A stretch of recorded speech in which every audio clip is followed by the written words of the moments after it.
listen, get it straight. Crime is a sucker's road, and those who travel it wind up in the gut of the prison of the grave. This started with laughter on a bright morning in a battle over a chicken, and got better as it went along. It could have lasted a lifetime, but it didn't. It stopped on a gray morning with a little wishbone broken. From the pen of Raymond Chandler, outstanding author of crime fiction, comes his most famous character in The Adventures of Philip Marlowe.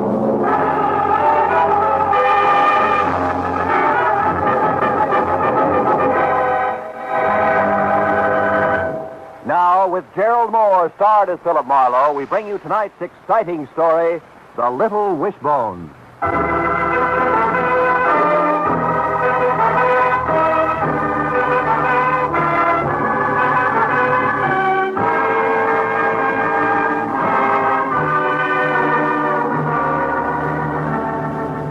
Sometimes the sun doesn't shine at 9 o'clock in the morning.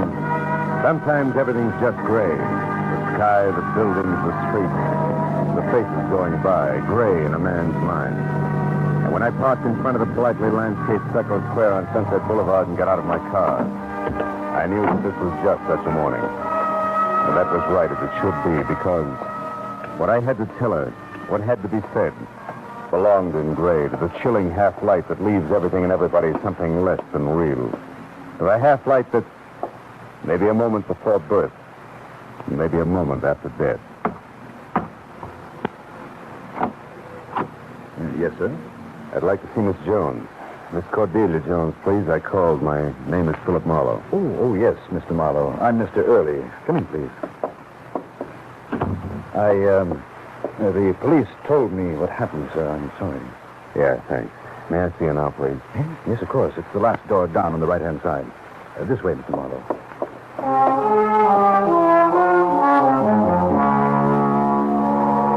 The plush carpet that ran the length of the corridor was also gray. And that fit, too, with the morning and with what I had to tell Miss Cordelia Jones. But, well, it didn't fit with another morning. 3 weeks ago. A morning that was bright inside and out. And it didn't fit with Jonesy. Oh, not Jonesy. The stranger in the butcher shop, the customer with the enchanting green-gray eyes. The girl who wanted the same stewing chicken I did. And in no uncertain terms. Oh, no, you don't. Oh, yes, I do. Oh, no, you don't. Possession, my friend. It's 9 tenths of the law. And that young lady is just what I'm holding. Namely, one wing, one neck, both legs. Give me that. No, I got here first. No, you didn't, Mr. Marlowe. But neither did you, Miss Jones. It was a tie, a photograph finish. Now, who really needs this scrawny little bird the most? Me. I do. I'm the one who needs... Not all talking together. Now, you first, Miss Jones. I'll be the judge. No, Fair enough, Mr. Schwartz. Your Honor, early this morning I was inspired. Yeah. I woke up thinking about chicken cacciatore. Chicken cacciatore. What do you think I was thinking about? I was thinking about... No interruptions now. Now, young lady, you woke up thinking about chicken cacciatore. Well, go ahead, Mikey. Well, that's it. For chicken cacciatore, you need chicken, and since I cook for one, I need a small chicken. End of testimony. Aha. And you, Mr. Marlowe? The same, Judge. Honest to goodness. For inspiration, do I also cook for one? No, ma'am? Not even spoken for. You? Well, good. Then that does it. What does what? It solves the problem. Tonight, you have dinner together. Oh, no, we couldn't. We don't even know each other. Why, this Mr... What's your name again? Marlowe, Phil Marlowe. What's yours? Jones, Cordelia Jones. But don't dare use the first part I answered as Jones. Oh, there. Now you know each other. Well? Suits me. Jonesy? Oh, no, 6100 North Carolina. 8 o'clock. Don't be late, and send the bird out, please, Mr. Forth. Yeah. Goodbye. Goodbye.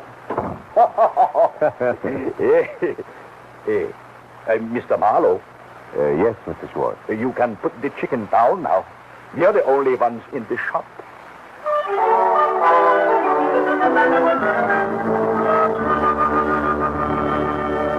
Well, that's the way it started. And it had gone along at about the same clip from the chicken cacciatore, which was the best I'd ever eaten. But only because I could look at the lovely chef while I ate it. Past a wonderfully gabby evening that I didn't want to see end. But end it did.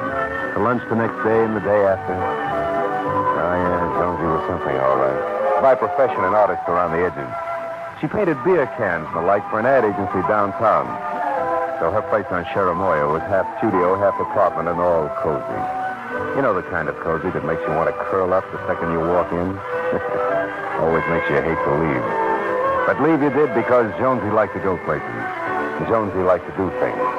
Liked to play miniature golf and badminton and, of course, bowling every Wednesday night. Okay. Marlowe out in front it is, but the lady still has one try left. All right, let's see it. Here we go. Hey! Oh, that's right. Bill, boy, you lose. Honey, you're whipped. Now, tell me, am I great or no? Whipped. Great, baby. Real great.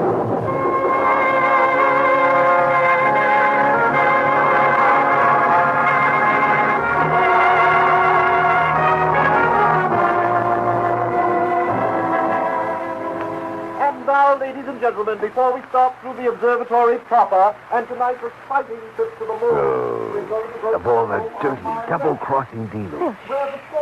What are you talking about? I'm talking about you. You call my office. Phil, dear, tonight. You say, let's just look at the moon. Are you silly? Expect Mulholland Drive? You bet I expected Mulholland Drive. Yeah, park car and all. Oh, come on, Jonesy. We can still get out of here. You. have you two quite finished your little chat? Quite. He was just... We're sorry. We'll be very quiet, we promise. Come on, Phil. You better stay with the others. Okay, we'll stay with... Something breaking you up, Junior? Yeah. Young love, my friend. Always does. Now, excuse me, but I don't think I can listen to a charming guide anymore. Good night, sir. Phil, are you going to join the rest of us? Phil, that man going to the door there. Yeah? Who is he? What did he say? But he was leaving, but young love always broke him up. Why? Because I don't know. I guess I thought he was somebody else. Well, come on. This guy's great. He wouldn't listen for a while. Or the moon over Mulholland Drive. Phil, be tactful, boy. Lady appreciates it. We'll speak time. Come on.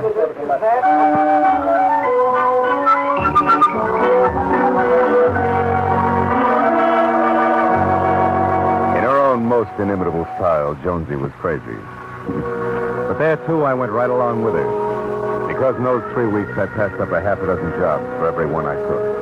Never stuck my chin out very far when I did go to work, and all in all, tried my best not to behave like the high school sophomore who suddenly realized that spring can mean something more important than baseball. We were at her place one night. The evening's plans had called for me to sit as a model, from the wrist down exclusively. All I had to do was hold a bottle of Johnny Walker in the pouring position while she sketched it. But I just couldn't get with things. Phil, you're fidgeting again. Yeah, and I'm not going to get any steadier. How much longer, Jonesy? A minute? Just don't think about it. What about tomorrow? Sunday. What do we plan? Loads of them. Give. What happens first? I come over here. It's breakfast, no doubt. Mm-hmm. And after hot cakes, bacon and eggs, coffee, and lots of cigarettes, we can, You haven't skipped anything. Huh? Oh, yeah. Well, come to think of it, I have. Grapefruit broiled. We'll start with that. Then the eggs basted, Oh, and then... impossible. I'm helpless. What next? After you've gorged yourself, I mean. Yeah, well, after I've gorged, we'll get in my car and take a ride. Say, Laguna Beach? Oh, no, not that, Phil. Not Laguna. You what? What is it, Jonesy? What's wrong with Laguna? Nothing, Phil. Oh, it's just that I don't like it there. It's an artist colony, you know. Go ahead. And it's where I couldn't make a go of it once. I'd rather not go back. I'd rather go someplace else. Anytime. All right? Sure. Yeah, I thought it was something more serious, Jonesy. I mean, not that your work doesn't count, You're but... a detective without office hours, huh? Yeah, I guess so. Do I go back to the bottle bar? Uh-uh. You don't move an inch down. Unless it's close. You? Hey, give me that stuff. Pencils, board, paper, all of it. We'll put it over here, and I... Oh, you caught my arm, please. Oh, I'm sorry. Nervous, huh? Yeah. Oh, no damage done. I don't think. Glad it wasn't your watch. That's broken. Mm-hmm. Hey, baby, it's kind of cute. Miniature ice skates, huh? For my kid brother. Oh. I think we were going to be a great skating team when we grew up. Really? And the four-leaf clover? A well-wisher. Way back at college. A girl. Mm-hmm. Hey, kid. Pair of hearts entwined. How about that? Also back at college and none of your business. Okay. And this face? Here, where the piece is broken off near the chain. What was that? Well, It was a wishbone. Gold when I lost it. Phil, put the bracelet on my wrist, please. I just remembered I got to finish this sketch. It's due first thing Monday morning. You mind? You mean I got to pose some more? No, thanks, Phil. I can finish it alone. I'll look for you tomorrow morning at 10. All right? All right. Good night, Jonesy.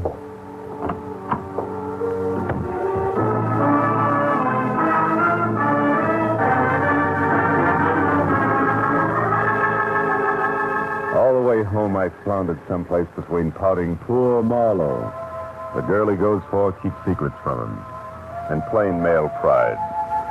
Goodbye, Jonesy. You live your life and I'll live mine. But by the next morning, I'd sold myself on the switch. Some things just weren't my business. I wasn't a private detective where Jonesy was concerned. It would all work itself out. Life would go on. And it did.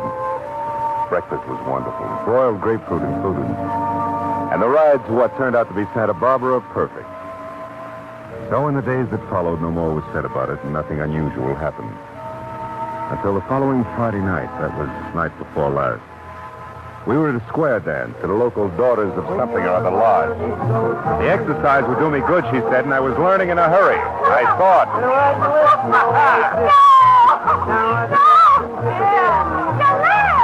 You live! Now turn right to her! Oh, you big heart! Pick up your feet! Forget your part, Tom, just for tonight!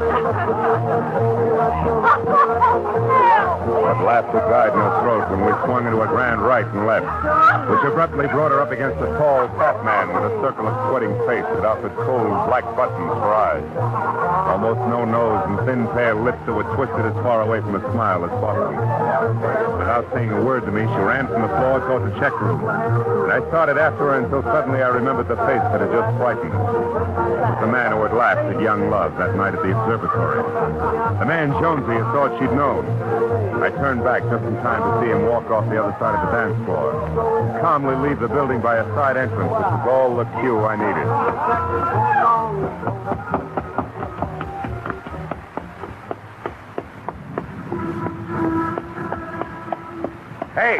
Hey, you, hold it. I want to talk to you.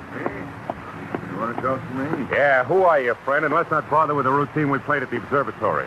Oh, yes, I remember you now. Good. What else do you remember? Come on, the girl in there. I want answers, mister. They mean a lot to me. Yes, so I see. So you saw before, now start talking. All right. That's just what I planned to do. You can tell her that for me. And also remind her that I was on the corner of 3rd and Oak, too, on Armistice Day. 3rd and Oak. In Laguna Beach. Laguna Beach? Yes. And if you don't mind, give her this, will you? Gold wishbone. A charm. Uh-huh. A charm that can't miss for me because both ends are in my hands, see? So when I pull it apart as I make my wish, I can't lose. There. Now the pieces, Mr. Big Talk. Return them to the lady and tell her that I'll be heard from again. Good night. Good night. Yeah. You'll hear from me again, too.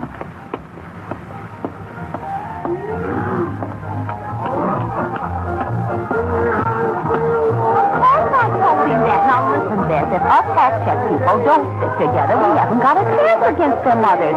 Well, we'll be so... Oh, wait a minute, a customer. Call you back.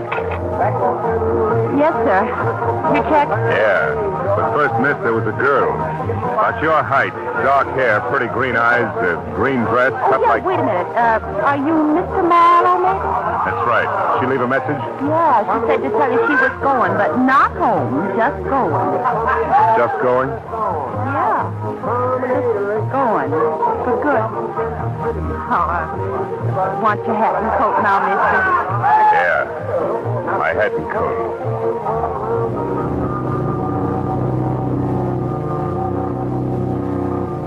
Jonesy was gone. With no other word than that. And she wasn't coming back. I'd spent what was left of the night looking for her, checking from one place to another, but it was no good. And the next morning early, when I tried once more at her studio apartment, All I found out was that she never returned. I decided there was one place left to look. A street corner in Laguna where over a month ago something had happened that wouldn't lie still. I got in my car and headed south, and all the way down for once the Pacific surf looked cold and hostile. And the dreary desolation that hits all beach resorts out of season, it settled on Laguna like a sick hangover. I finally found the intersection of 3rd and Oak. With 2 sleepy drugstores, a dying bar, and a pottery stand closed for the winter. Nothing else. The only sign of life was a black-sweated old man on a bench, whittling listlessly at a piece of gnarled gray driftwood that matched his hands to perfection. It looked as though he'd been there for 20 years. So I decided to give him a try. What's that you say, young fellow? I said things are pretty dull around here, huh, Pop? I don't know. Generally, something happening. People come, people go. Like you. They all got things on their mind. Uh-huh. They ought to come and go more often, Pop. You picked a dead corner, huh? Yeah. Well, I don't know about that now. Seems like this corner gets a good share of life. Oh? I'll bet you nothing's happened on this corner in the last 6 months worth talking about. You're wrong, son. It's run the gamut. For instance, last August, a baby was born over in front of the drugstore there in a taxi. Mrs. Wright, Gail Wright it was. Old Si Lemley, the druggist, delivered. Fine job, too, an 8-pound boy. And, on the other end of life? Yeah, that too. A fellow named Peters. He was a kind of belated war casualty, you might say. How do you mean? Well, he went through the First World War without a scratch, and then he got himself killed by a hit-and-run driver right over there in front of the tavern, and it happened just a month ago. On Armistice Day. Hit and run. A man dead. Yeah, about 2 o'clock in the morning, they say. To this day, they haven't caught up with the driver. Say, what's the matter, son? You're white as a sheet. I felt like I'd been hit hard below the belt. I don't remember what I told the old man. All I could think of was Jonesy on Armistice Day. A hit-and-run death and a slimy maggot breaking a wishbone charm between fat fingers. But my next step was mechanical. I started checking rooming houses that catered strictly to artists, and the third one paid off. More than I expected. Cordelia. Yes, I remember Cordelia. Come in. Thanks. And she did have a room here, Mrs. Winkle. Yes, she did. Now, what was it about Cordelia, Mr. Marlowe? Well, I'm a friend of hers, Mrs. Winkle, a good friend. I'm trying to locate her. I see. Well, Cordelia left quite suddenly in the middle of the night, Mr. Marlowe. Left a half-finished canvas behind, too. Beautiful thing. Yes, sometimes artists have to spread their wings and fly. Even in the middle of the night. Ah, yes. I used to myself when I was younger, heaven knows. Tell me, Mr. Marlowe, is anything wrong about Cordelia? Why do you ask that, Mrs. Winkle? Because the morning after she left, it was Armistice Day, I think. A man came here asking about her. A fat man. Did you know him? No, and from what I read in his face, I don't think I'd like to. Look, Mrs. Winkle, I got to find out all I can about that guy right away. He means trouble for Jonesy, Cordelia. You see, she... Well, what I mean is... Don't bother explaining. I think I understand. As it turned out, this fellow used the telephone while he was here. His name is, let me think now. Orland, something weak and sniveling like a Begley. That's it. Orland Begley. He made a reservation at the Beekman Plaza Hotel in Hollywood. Vaguely. Beekman Plaza, huh? Mm-hmm. Okay, now look, did you tell him anything about Jonesy leaving like she did? Oh, goodness, no. I said she planned on leaving. I even told him what we had for breakfast. He just smiled. It was dirty. Then he went away. That's all I know. Mm-hmm. Thanks, Mrs. Winkle. Thanks a lot. Good luck, Mr. Marlowe.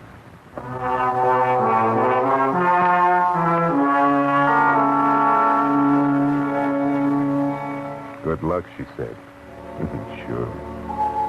All the good luck Marlowe and a girl named Jonesy had coming was burned out on a street corner at 2 o'clock in the morning a month ago. But we still had a chance. If I could only talk to Jonesy. All the way back to L.A., I worried because for that I had to find her first. I was halfway down the hall to my apartment when I heard it. My phone.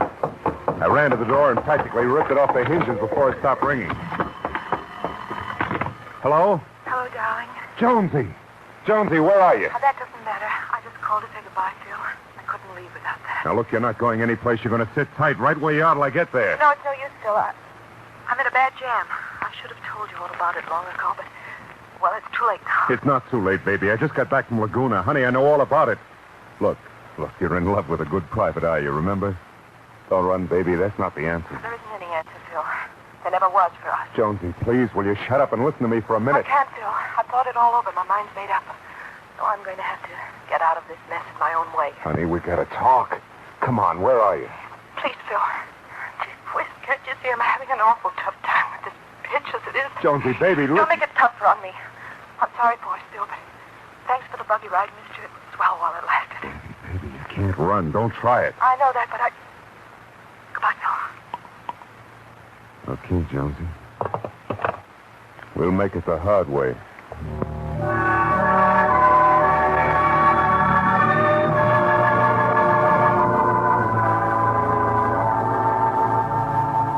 Since I couldn't stop Jonesy from running, I figured I could at least stop the guy who was chasing her. So I called the Beekman Plaza and found out that All and Begley was still registered. I got in my car and started for the hotel, but then I got another idea. There was a good chance that a sleazy, blackmailing crumb like Beggy carried a record of his own. Anyway, it was worth a try and would pay off better now than a beating. So I went to police headquarters instead, where Detective Lieutenant Matthews was his old sympathetic self, as usual. So, you got some citizen all staked out, and now you want to find out if he's a crook, huh, Marlowe? What is this, something new in crime detection? Now, look, Matthews, I'll come down some quiet Tuesday and we'll make all the jokes all afternoon. But right now... Wait a minute. If you're going to dip into police files, I would like to know a little bit more about it, huh? No joke. All right, the guy goes by the name of All Begley. Fat dog, 6'1", about 40. Could be anything from a badger to a bum check artist. Right now, he's shooting an angle that includes me. So I find him in the files. I want an exclusive on him for 10 minutes, then he's all yours. Yeah? And what's the hooker? Why are you included? Because of a brunette named Jones. Oh. Jones, huh? Yes, Jones. I'd like to make it Marlowe someday. Don't fool, Matthews. This time I'm serious. Okay, Phil, okay. Help yourself. You'll find about 3,000 fat guys in there, 2,000 of them with dark hair. Go ahead and start. I'll send in one of the clerks to give you a hand. Matthews' guess was close. But with the clerk's help and hard work, we narrowed the field down to a few hundred cars and started through. The streetlights had been on outside for an hour before we finally found it. 40 pounds lighter and sporting a mustache, but there was no doubt about it. James Orland, alias Jim Orlo, alias Orland Bigelow, was now Orland Begley, with charges that ran from petty thievery in Louisiana to one that even got Matthews on the ball. Begley was wanted for murder in Rhode Island. What are we waiting for, Marlowe? Let's go get him. When we piled into the squad car and headed up Sunset Boulevard, I began to feel good again for the first time since Jonesy had run away at the square dance. When we turned up Whitley, Matthews cut the siren, and 2 blocks above the boulevard, we stopped. Around the corner from the Beekman Plaza. It was a 2-story frame hotel held together by countless coats of cheap paint only. And inside, a line of empty sweet air bottles said it took something more than ordinary ventilation to keep the musty smell from getting thick enough to chew. The jittery night clerk managed to tell us that Begley had room 212, and left his mouth hanging open while Matthews sent him outside. Marlowe, you mentioned 10 minutes alone with him. You still want it? Yeah. It's important to me, Matthews. Okay. Somebody's got to go up and get him. Might as well be you. Look, the boys will cover his window from outside and both ends of the hall from the landings. If it gets tight, just whistle and duck. Go ahead.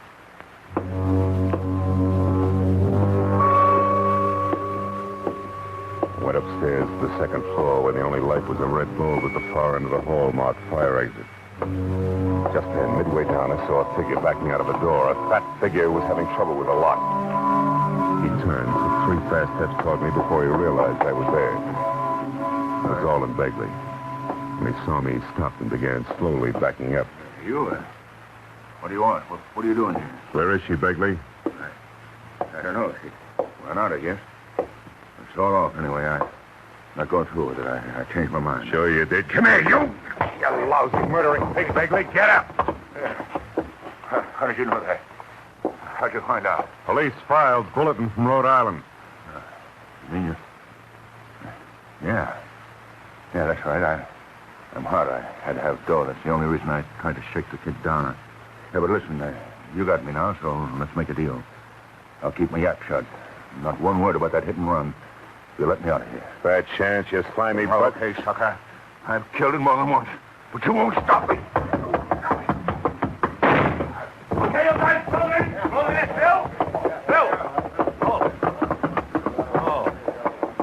Nice going, Marlowe. You got him. Flat on his face where he belongs. Hey, where you going? Find Jonesy, Matthews. I got to talk to her. Hey, Lieutenant. Yeah? There's a brunette here in this guy's room. Better come in. Well, you hear that, Marlowe? Brunette. Well, let's go. It looks like you can do your talking right here and now. Come on, boy.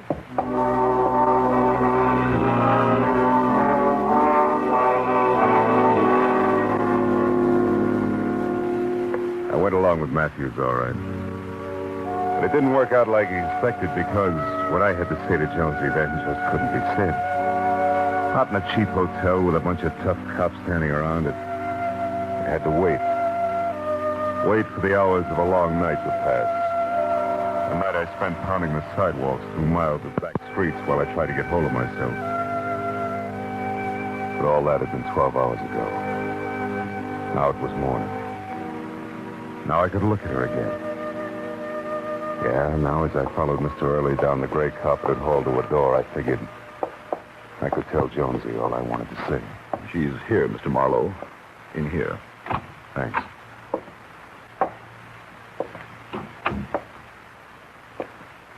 Well, Jonesy,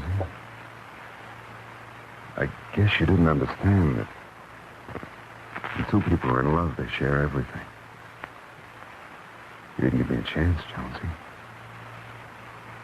You see, I found out Begley was a killer after you'd already gone to his hotel to get him. You crazy kid.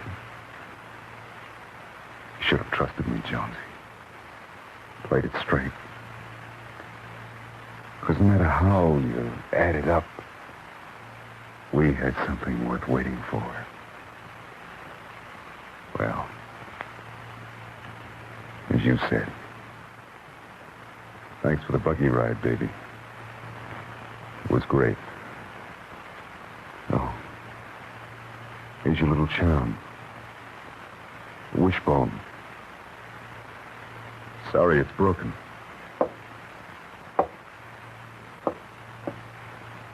Goodbye, Jonesy.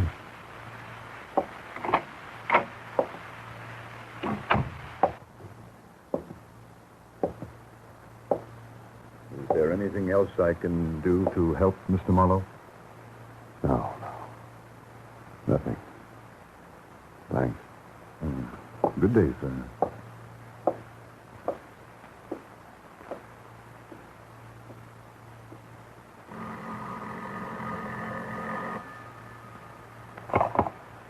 Hillcrest Mortuary.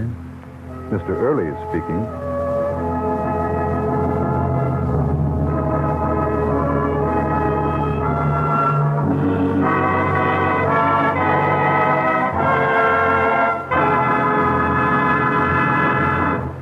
The Adventures of Philip Marlowe, bringing you Raymond Chandler's most famous character, star Gerald Moore, and are produced and directed by Norman MacDonald. Script is by Robert Mitchell and Gene Levitt. Featured in the cast were Gene Bates, Bill Johnstone, Jane Morgan, John Daner, Edgar Barrier, and Ann Morrison. The square dance was called by Paul Pierce. Detective Lieutenant Matthews is played by Larry Dobkin. The special music is composed and conducted by Richard O'Rourke. Be sure and be with us again next week when Philip Marlowe says... This time a tobacco-chewing engineer, a redhead running a bulldozer, and a leprechaun on a drag line, all added up to death at an unfinished trestle. And there could have been more. But then I found out which one had actually submitted the lowest bid.